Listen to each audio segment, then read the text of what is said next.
I would have taken that money so quick and it had other people's check. They say, let's get your check. See, ladies and gentlemen, life is too short. Trying to plan things is too short and unpredictable. Being miserable. It's too short for that. Here's the thing. There's no safe position in life. Let me tell you what, the quiet secret that most people don't realize. You can't get out of life alive. Hello, you can't get out of life alive.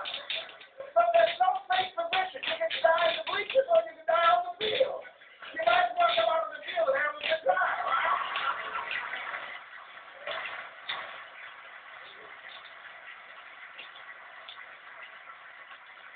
So if you want to make this your decade, you've got to decide to be bold. So you got to be bold in life. You got to take life on. I remember I was at a major corporation. I had to give a presentation.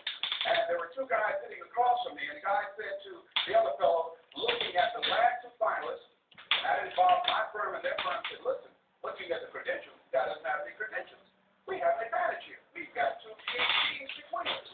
I got up and I went to bed and started talking to myself. I said, Les Brown, what do you care about their two PhDs? You have 6 children. And a mama to take care of. And I went in that meeting, and first of all, I went in walking bold, looking good, feeling good, and smelling good, all right?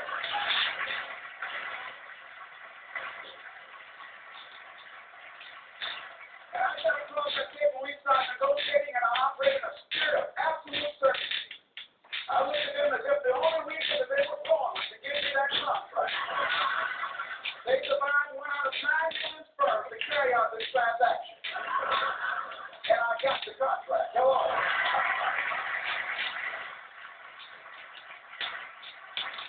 So you got to try to be bold. Most people go through life trying to creep. No.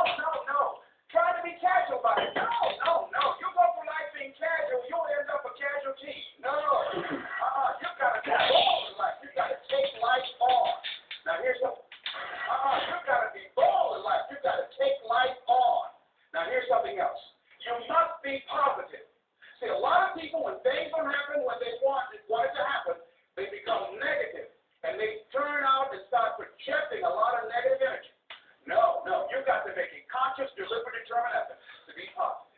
Because, see, when you know within yourself things are going to work out for you, when you know within yourself that some way, somehow, you're going to make it, and these are just some of the hoops you've got to flip through in order to get there, it's okay.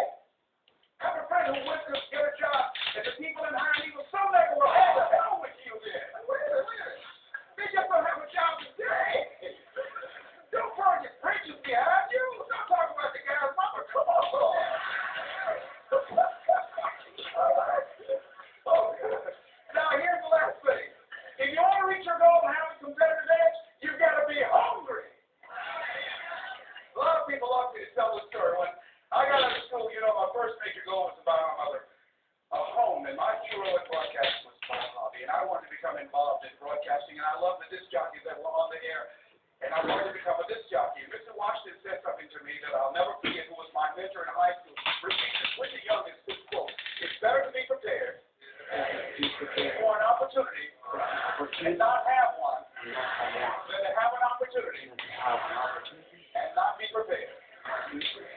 See, so I started working to develop my communication skills and expand my vocabulary. I started visualizing myself being a disc jockey. I saw myself on there having a talk show and playing records and people listening to me. That was my vision. That was my dream. I held that in mind constantly.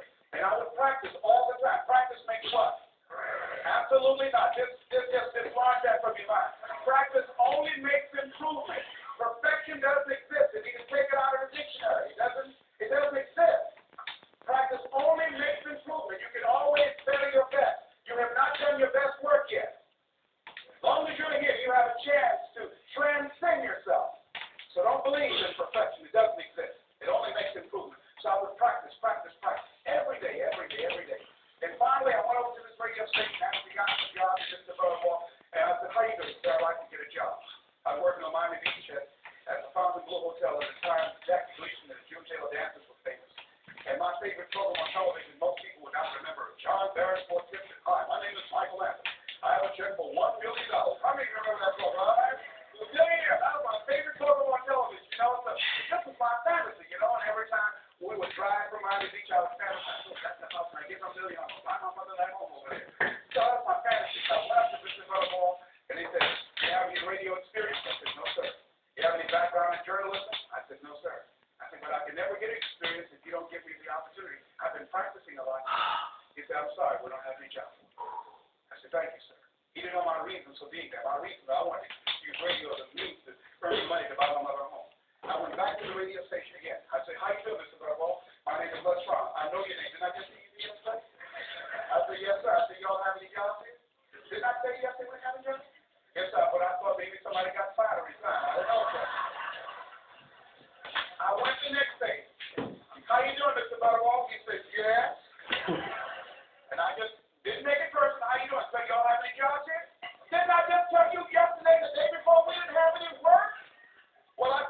became their errand boy. I would get their lunch and their dinner and all kind of food for them. And after a while, I would take the food to them in the control room, and I would not leave until they would ask me to. And I'd watch them working the controls, and I'd memorize their hand movements. And pretty soon, they would trust me with their cars to go pick up entertainers that came in town. Entertainers like Sam Cooke, Diana Ross, the Freeze, the Four Tops, the Temptations.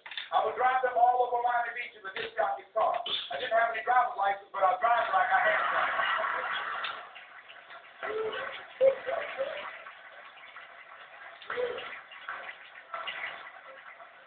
Finally, one day I was at the radio station, and a guy by the name of Rock was drinking while he was on the air. It was a Saturday afternoon. I was the only one there. None of the other jocks were available. And I was looking at him through the control room window. And drink, Rock, drink. Drink, Rock. I was going to get some more, but that's drink, Rock. Pretty soon the phone rang with the general manager. I said, hello? He said, Les, this is Mr. Klein. I said, I know. He said, Rock can't finish his program. I said, I know. He said, will you call one of the other DJs to come in? I said, yes, sir.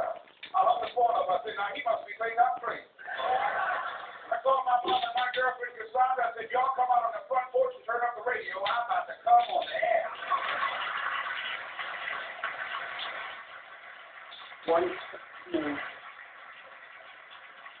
I waited for about 20 minutes. I called him back. I said, Mr. Klein, I can't find nobody. He said, young boy, do you know how to segue the records? I said, yes, sir. He said, go in there, don't say nothing. I said, yes, sir. I couldn't wait to get behind those controls. I put the headphones on. I said, look out, this is BLB Triple P. Left on your platter player papa. There will not be before me, and there will be that after me. Therefore, that makes me the one and only. Young and say my love to mingle, certified, dutifully qualified to bring you satisfaction, whole lot of action. Look out, baby, I'm your love man. I was hungry.